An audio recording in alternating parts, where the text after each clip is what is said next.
Nelson.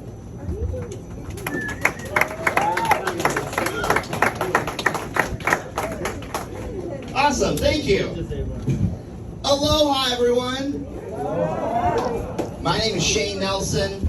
I'm from Maui, and I just have to say I do have to address the situation. It's been a rough week, but we appreciate everyone through Hawaii through this last week.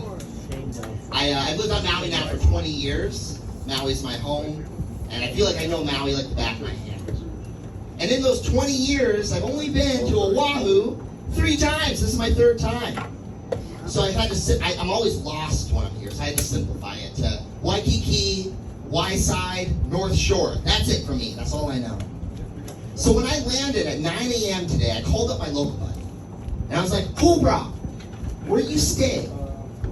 And he said, I stay at Napa Now. I was like, Napa Now? Is that Y-side? And he goes, no, brah. I'm at Napa right now. And I was like, well, I'm at airport now, and you said you were going to be here 30 minutes ago, so it's not fair. I got to the airport in Maui at 8 a.m. to come here today, and at 8 a.m., I kid you not, everyone on my flight was intoxicated. And I had the realization, everyone does it, right? Like, some people, they'll stop at the bar, they'll have a few drinks. Some people eat edibles, some people take Xanax because they have an anxiety of flying. I made the rookie mistake of eating magic mushrooms this morning. And here's the thing, is that when I eat magic mushrooms, I'm a pacer, right? So I was pacing around the plane. And after a while, the flight attendant snapped at me. She said, sir, you need to sit down and put on your pants. And I said, you're not my mom. And then she spanked me. Because I fly Spirit Airlines.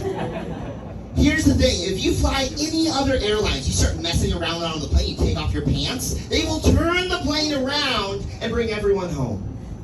Spirit Airlines does not turn the plane around. If you mess around on a Spirit flight, the flight attendants beat your ass and they duct tape you to the seat. You ever get on your Spirit flight and there's 5 people duct taped from the last flight? Oh, must have been a rowdy bunch. I'm gonna get my pretzels and behave.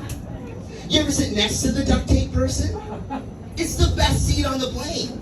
It's like having a warm window seat. You can rest on them, you can sleep on them. What are they gonna do? You can feed them pretzels, you want a pretzel?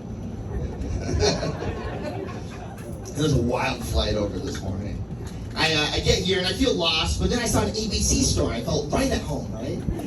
I have an ABC store right next to my house. I go there every day. I get a Loco Moco. And after a while, the lady said, hey, we see you all the time. What's your name? I said, Shane. And she said, Charlemagne? I was like, I like it. Let's go with it. It's the coolest nickname I've ever had. So now every time that I go to the ABC store, 6 Filipino women in unison go, aloha, Charlemagne. Everyone stops what they're doing. They look around. They're like, who's Charlemagne? I'm Charlemagne. My name's Shane. So I'm at the ABC store this morning. I'm looking at coconut waters. And this man taps me on the shoulder. I turn around and he goes, oh my gosh, I'm so sorry. I thought you were my wife. I was in a hurry, but now I had to stick around and see just how ugly this man's wife was. Hey, but it turned out she was actually very handsome, so. So I get a Loco Moco, I go across the street, I'm walking down the beach. Now it's like 9:30 in the morning. 3rd time ever on this island, and a drunk homeless man walks up to me.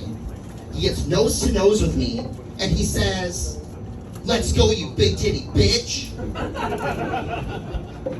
And that really hurt my feelings. And I would have fought this guy, but I know if I would have fought him, someone would have videotaped it, right? It would have ended up on YouTube, and the video would have been titled, 2 homeless dudes fighting on the beach. It's not fair, it's not how I want to make it. Yeah, I'm from Maui. Maui's a really small island, so like, I became kind of famous quick out there. Not like famous, like real famous, but like island famous, you know? Like the other day I was at the beach, true story. I'm at the beach, and this young lady walks up to me. And she goes, Shane, a stand-up comedian? And then she, over the board shorts, grabs my wiener. Pretend this is my wiener. Yeah. I was sexually assaulted in front of all my friends. Fast forward a week later, we're on a date. That's right, I got her number. She grabbed me and I was like, is she interested? I can't read the signs. Yeah, so we go on a date, we go to this crepe place, right? We get to this crepe place and I kid you not, 100% true story. This girl shows up to the date in crochet from head to toe. 100% crochet from head to toe. Crochet shoes, crochet shorts, a crochet top, a little crochet Peter Pan hat. It's like I was dating a wood elf. And she says to me, if at any point my nipples poke out, please let me know. And I said, your nipples have been out the entire time, and there's no way they can stay in. You're wearing crochet. I thought the date went well. So I call her a week later. I was like, hey, what do you think about a second date? And she said, actually, since that last date, I quit drinking. I quit smoking weed, doing drugs, and having sex with strangers. She said that date was my rock bottom.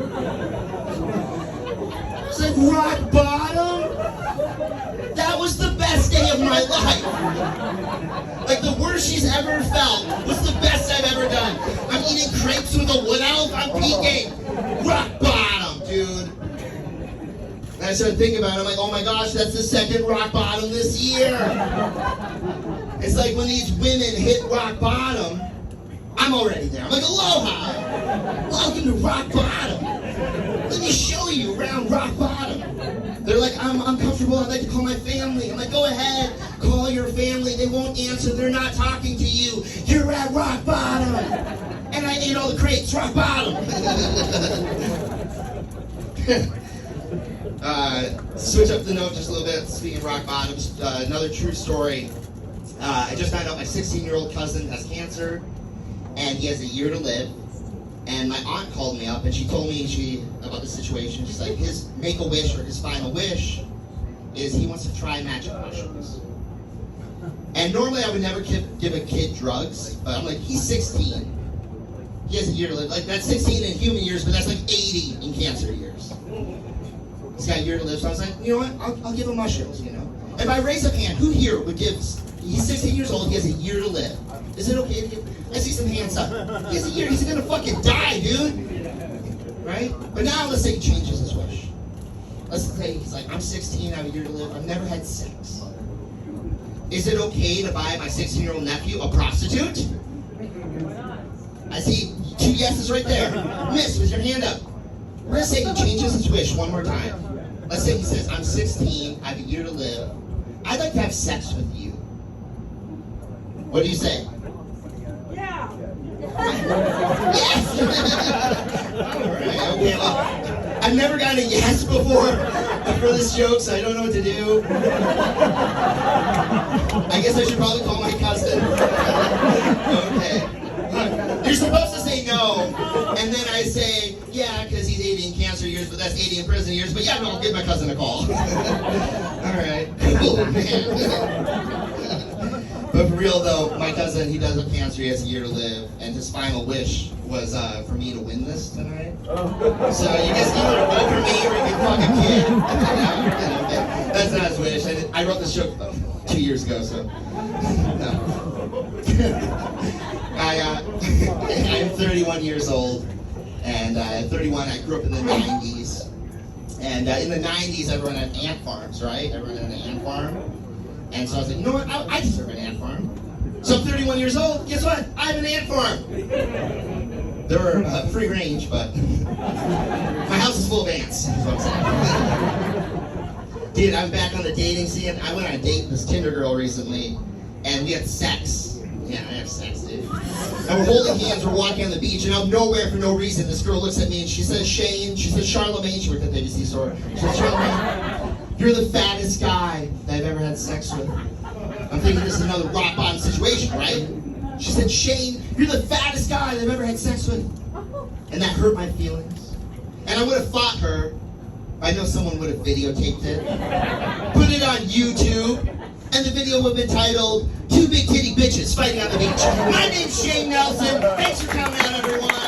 Aloha, Shane Nelson.